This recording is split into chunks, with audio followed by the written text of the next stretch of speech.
ತೆಗೆದುಕೊಂಡು ಬನ್ನಿ ಅನ್ನುವಂತಹ ಒಂದು ಆಜ್ಞೆಯನ್ನ ಮಾಡಿರ್ತಕ್ಕಂಥ ಸಂದರ್ಭದಲ್ಲಿ ಹನುಮಂತ ಇದೇ ಒಂದು ಒಳ್ಳೆಯ ಅವಕಾಶ ನನಗೆ ಇಲ್ಲಿ ಏನ್ ನಡೀತಿದೆ ಅನ್ನುವಂತಹ ಒಂದು ವಿಚಾರವನ್ನು ತಿಳಿದುಕೊಳ್ಳುವುದಕ್ಕೆ ಅನ್ನುವಂತಹ ವಿವೇಚನೆಯನ್ನ ಮಾಡಿರ್ತಕ್ಕಂಥ ಹನುಮಂತ ಅಂತಃಪುರವನ್ನ ಸೇರ್ತಾನೆ. ರಾವಣನ ಆ ರಾಜಸಭೆಯಲ್ಲಿ ರಾವಣನಿಗಿನ್ನ ಒಂದಿಷ್ಟು ಎತ್ತರವಾಗಿ ಕುಳಿತುಕೊಂಡು ರಾವಣನಿಗೆ ಸೆಡ್ಡು ಹೊಡೆದುಕೊಂಡು ಕುತ್ಕೊಳ್ತಾನೆ. ಇನ್ನು ಪ್ರಹಸನ ಅಲ್ಲಿಗೆ ಮುಂದಕ್ಕೆ ಹೋಗಿ ರಾವಣನ ಪುಚ್ಛಕ್ಕೆ ಬೆಂಕಿ ಇಡುವಂತಹ ಒಂದು ದುಸ್ಸಾಹಸವನ್ನ ರಾವಣ ಮಾಡ್ತಾನೆ. ಹನುಮಂತನ ಪುಚ್ಛಕ್ಕೆ ಬೆಂಕಿ ಇಡುವುದಂದ್ರೆ ಅರ್ಥ ಏನು?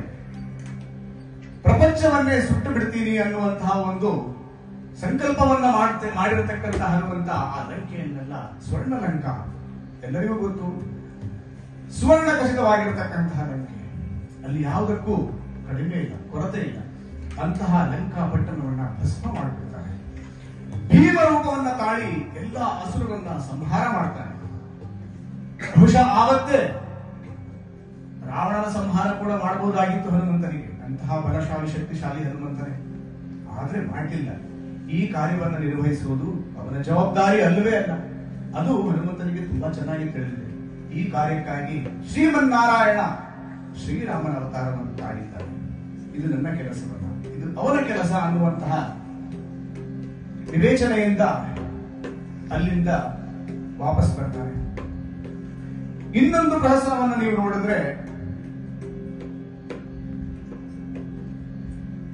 ಇಂದ್ರಜಿತ್ ಮತ್ತೆ ಲಕ್ಷ್ಮಣನ ಘನಘೋರವಾಗಿರತಕ್ಕಂತಹ ಯುದ್ಧ. ಇಲ್ಲಿ ಇಂದ್ರಜಿತ್ತುವನ ಒಂದು ಬಾಣ ಲಕ್ಷ್ಮಣನನ್ನ ಘಾಸಿ ಮಾಡುತ್ತೆ. ಆ ಘಾಸಿಗೊಂಡಂತಹ ಲಕ್ಷ್ಮಣ ಇನ್ನೇನು ಬಹುಶಃ ಯುದ್ಧ ಕೊನೆಗೊಳ್ಳುತ್ತೇನೋ ಅನ್ನುವಂತಹ ಒಂದು ಪರಿಸ್ಥಿತಿ ನಿರ್ಮಾಣವಾಗಿದ್ದಾಗ ಪವನ ಪುತ್ರ ಸಂಜೀವಿನಿಯನ್ನ ತಂದು ಆ ಲಕ್ಷ್ಮಣನನ್ನ ಬದುಕಿಸತಕ್ಕಂತಹ ಒಂದು ಅಮೋಘವಾಗಿರತಕ್ಕಂತಹ ಒಂದು ಸನ್ನಿವೇಶವನ್ನು ನಾವು ನೋಡ್ತೀವಿ. ಸಂತುಷ್ಟನಾಗಿರತಕ್ಕಂತಹ ಶ್ರೀರಾಮಚಂದ್ರ, ನೀನು ನನಗೆ ಬೇರೆ ಯಾರೂ ಅಲ್ಲ ಹನುಮಂತ, ಅವನಿಗೆ ಕೊಡತಕ್ಕಂತಹ ಬಹುಮಾನವಾದರೂ ಏನು? ಆಲಿಂಗನ ಅಷ್ಟೇ. ಶ್ರೀರಾಮಚಂದ್ರನ ಆಲಿಂಗನವನ್ನ ಪಡೆದಿರತಕ್ಕಂತಹ ಹನುಮಂತ, ನಾನೇ ಧನಿಯನು, ನೀನು ನನಗೆ ಭರತ ಸಮಾನನು ಅನ್ನುವಂತಹ ಒಂದು ವಿಶಿಷ್ಟವಾಗಿರತಕ್ಕಂತಹ ಒಂದು ಪದವಿಯನ್ನ ಕೊಡ್ತಾನೆ. ಶ್ರೀರಾಮಚಂದ್ರನಿಗೆ ಭರತನ ಮೇಲೆ ಅದೆಷ್ಟು ಪ್ರೀತಿ. ದಶರಥ ಮಹಾರಾಜ ಅಸುರೀಗಿದಾಗ ನಾನಿಲ್ಲಿ ಸಿಂಹಾಸನವನ್ನು ಏರುವುದಿಲ್ಲ ಎನ್ನುವಂತಹ ಪ್ರತಿಜ್ಞೆಯನ್ನ ಮಾಡಿರತಕ್ಕಂತಹ ಭರತ ಸರಯೂ ನದಿ ತೀರದಲ್ಲಿ ರಾಮಚಂದ್ರ ಕಾಡಿಗೆ ಹೋಗಿದ್ದಾನೆ ಅನ್ನುವಂತಹ ವಿಷಯವನ್ನು ತಿಳಿದಾಗ ಅಲ್ಲಿಗೆ ಬಂದು ಅವನನ್ನ ಭೇಟಿ ಮಾಡಿ, ಶ್ರೀರಾಮಚಂದ್ರ, ಈ ಪದವಿಗೆ ನೀನು ಅರ್ಹನಲ್ಲದೆ ಬೇರೆ ಯಾರು ಅಲ್ಲ, ಅಯೋಧ್ಯೆಗೆ ರಾಜರಾಗಿರತಕ್ಕಂತಹ ಯೋಗ್ಯತೆ ಇರುವಂತಹವರು ಬೇರೆ ಯಾರೂ ಇಲ್ಲ, ನೀನೇ ಬರಬೇಕು ಅನ್ನುವಂತಹ ಕೋರಿಕೆಯನ್ನು ಇಟ್ಟಾಗ ಬೇರೆ ಯಾವ ತಮ್ಮನಾಗಿರಲಿ ಇದೇ ಅವಕಾಶ ಅನ್ಕೊಂಡು ಸಿಂಹಾಸನದಲ್ಲಿ ಕೂರ್ತಿದ್ರಲ್ಲ. ಆದ್ರೆ ಭರತ ಅಂತ ಯಾವ ಕಾರ್ಯವನ್ನ ಮಾಡಿಲ್ಲ. ರಾಮನ ಮೇಲೆ ಅತೀವವಾಗಿರತಕ್ಕಂತಹ ಪ್ರೀತಿ ಉಳ್ಳಂತಹ ಭರತ, ನೀನು ಒಂದು ವೇಳೆ ಬರುವುದೇ ಇಲ್ಲವಾದ್ರೆ ನಿನ್ನ ಪಾದುಕೆಯನ್ನು ನಾನು ಸಿಂಹಾಸನದ ಮೇಲೆ ಇಟ್ಟುಕೊಂಡು ನಿನ್ನ ಹೆಸರನ್ನ ಮುಂದೆ ಇಟ್ಟುಕೊಂಡು ನೀನೇ ರಾಜ್ಯಭಾರ ಮಾಡ್ತೀಯ, ನಿನ್ನ ಪ್ರತಿನಿಧಿಯಾಗಿ ನಾನು ರಾಜ್ಯವನ್ನ ನೋಡ್ಕೊಳ್ತೀನಿ ಅನ್ನುವಂತಹ ಮಾತನ್ನ ಹೇಳ್ತಾನೆ. ಅಂತಹ ಒಂದು ಶ್ರೇಷ್ಠ ತಮ್ಮ ಭರತ, ನೀನು ನನಗೆ ಭರತ ಸಮಾನನು ಅನ್ನುವಂತಹ ಒಂದು ವಿಶಿಷ್ಟವಾಗಿರತಕ್ಕಂತಹ ಒಂದು ಸಖ್ಯವನ್ನ ಹನುಮಂತನಿಗೆ ಶ್ರೀರಾಮಚಂದ್ರ ಕೊಡ್ತಾನೆ. ಅಂತಹ ಮಹಿಮನಾಗಿರ್ತಕ್ಕಂತಹ ಹನುಮಂತನ ಗುಣಗಳನ್ನ ನಾರದ ಶಾರದ ಸಹಿತ ಮಹೇಶ ಯಮಕುಬೇರ ದಿಕ್ಪಾಲ ಅಷ್ಟ ದಿಕ್ಪಾಲಕರಿಗೂ ಕೂಡ ನಿನ್ನ ಮಹಿಮೆಯನ್ನು ಹಾಡಲಿಕ್ಕೆ, ನಿನ್ನನ್ನು ಕೊಂಡಾಡಲಿಕ್ಕೆ ಸಾಧ್ಯವಿದೆಯೋ ಗೊತ್ತಿಲ್ಲ. ತುಮ ಉಪಕಾರ ಸುಗ್ರೀವ ಹೀಕೀನ, ರಾಜ್ಯಭ್ರಷ್ಟನಾಗಿ ಅಥವಾ ರಾಜ್ಯವನ್ನ ಕಳೆದುಕೊಂಡು ಕಾಡುಗಳಲ್ಲಿ ಓಡಾಡಿಕೊಂಡಿದ್ದಂತಹ ಸುಗ್ರೀವನಿಗೆ ಉಪಕಾರವನ್ನ ಮಾಡಿರತಕ್ಕಂಥವನು ನೀನು. ಇಬ್ಬರು ಬ್ರಾಹ್ಮಣ ಭಟುಗಳು ಬರ್ತಾ ಇದ್ದಾರೆ. ಈ ಬ್ರಾಹ್ಮಣರು ಬೇರೆ ಯಾರೂ ಅಲ್ಲ, ಬ್ರಾಹ್ಮಣ ರೂಪಿಯಾಗಿರ್ತಕ್ಕಂತಹ ರಾಮ ಲಕ್ಷ್ಮಣರು ಅನ್ನುವಂತಹ ಮಾತನ್ನ ಸುಗ್ರೀವನಿಗೆ ಕೊಟ್ಟು ಆ ಸುಗ್ರೀವನನ್ನ ಮುಂದೆ ಕಿಷ್ಕಿಂಧೆಯ ರಾಜನನ್ನಾಗಿ ಮಾಡಿರತಕ್ಕಂತಹ ಮಹತ್ಕಾರ್ಯವನ್ನ ಹನುಮಂತ ನೀನು ಮಾಡಿಸಿದೀಯ. ಹನುಮಂತ ನಿನಗೆ ಮತ್ತೊಮ್ಮೆ ಜಯವಾಗಲಿ. ಸಿಯಾವರ ರಾಮಚಂದ್ರ ಕೀ, ಪವನ ಪುತ್ರ ಹನುಮಾನ ಕೀ.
ಧನ್ಯವಾದ.